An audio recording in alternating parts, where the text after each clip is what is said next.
आप देख रहे हैं WLBS न्यूज। चैनल को सब्सक्राइब करना और बेल आइकन को प्रेस करना ना भूलें। दोस्तों, भाजपा की सांसद प्रज्ञा सिंह ठाकुर ने कहा है कि मैं रोज गौमूत्र पीती हूं, इसलिए कोरोना से बची हुई हूं। तो लोगों ने भी कहा है कि जो भी भाजपा के लोग हैं, यदि वो कोरोना से संक्रमित हों और उनका इलाज हो तो वो गौमूत्र से इलाज हो, उनको भी गौमूत्र पिलाया जाए, उसी से उनका इलाज किया जाए।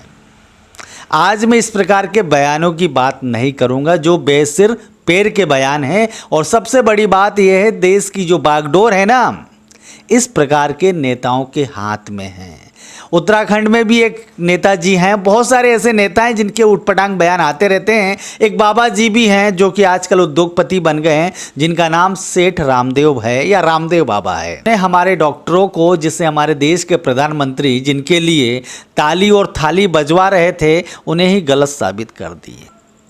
और बाबा जी ने अपने बयान को आज वापस ले लिया।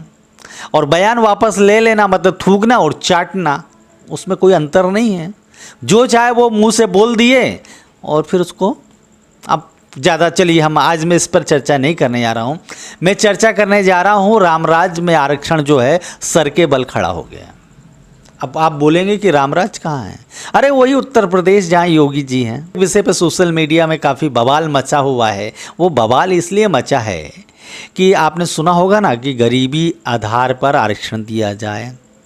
जो सवर्ण हैं, तथाकथित सवर्ण है ना, उन्हें आर्थिक आधार पर आरक्षण की जो वकालत हुई थी, देश के प्रधानमंत्री ने, देश की जो सरकार है, उसने बिल्कुल आनन फानन में सो कॉल्ड सवर्णों के लिए आरक्षण की घोषणा कर दी थी, जो गरीब है ऐसा कह के।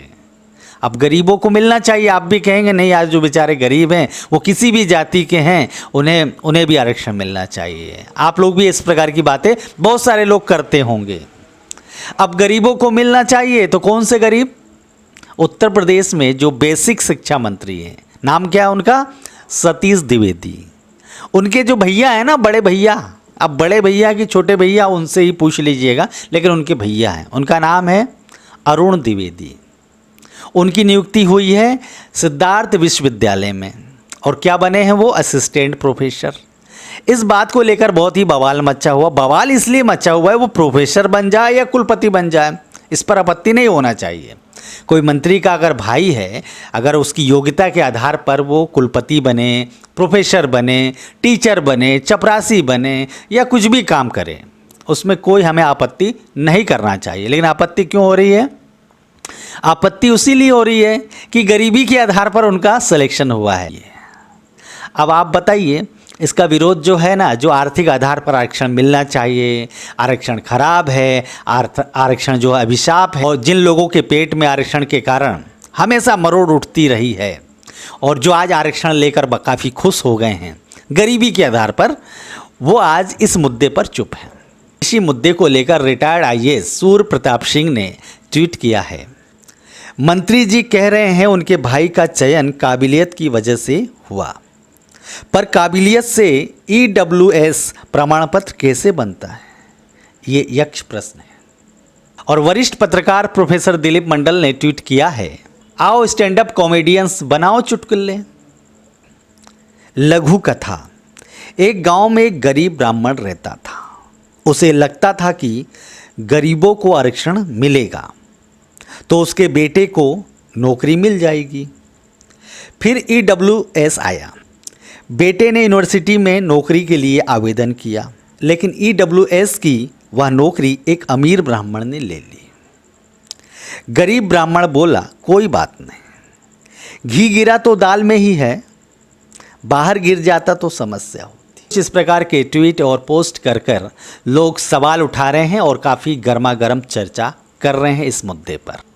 दोस्तों, मैं आपसे ये जानना चाहता हूँ, ये जो कुछ भी उत्तर प्रदेश में हो रहा है, ये एक मामला हमारे सामने आया है। बहुत सारे ऐसे मामले हैं, बहुत सारे ऐसे मुद्दे हैं, बहुत सारे ऐसे घोटाले हैं, भ्रष्टाचार है, बहुत सारी ऐसी चोरी है, बहुत सारी ऐसी डकैती है जो हमारे सामने नहीं आ रही। अब डकैती बोल दिया, इसका मतलब कोई आम डकैत डकैती कर रहे हैं उसकी बात नहीं कर रहा हूँ। जो सरकार में महत्वपूर्ण पदों पर हैं, जिन लोगों ने उत्तर प्रदेश की बागडोर अपने हाथों में ले रखी है, मैं उन्हें डकैती करने वाला कह रहा हूं, मैं उन्हें लुटेरा कह रहा हूं।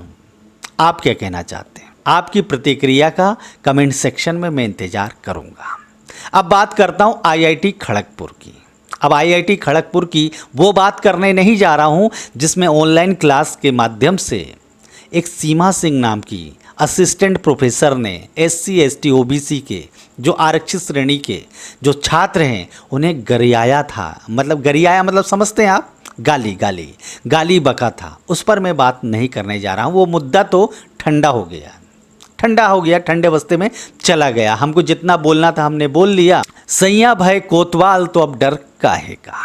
तो जब सैया भाई कोतवाल तो डर काहे का, 656 IIT में शिक्षक हैं, उसमें अनुसूचित जाति के कितने शिक्षक होंगे मैं आपसे जानना चाहता हूँ, जबकि उन्हें आरक्षण मिलता है 15%। ST के कितने होना चाहिए, जबकि उन्हें आरक्षण मिलता है 7.5 या 7.5% चाहिए। ये कोई बहुत बड़ा गणित नहीं है, लेकिन सबसे अजूबा गणित ये है दोस्तों, 656 शिक्षकों में केवल एक अनुसूचित जाति का शिक्षक वहाँ पर नियुक्त हुआ है।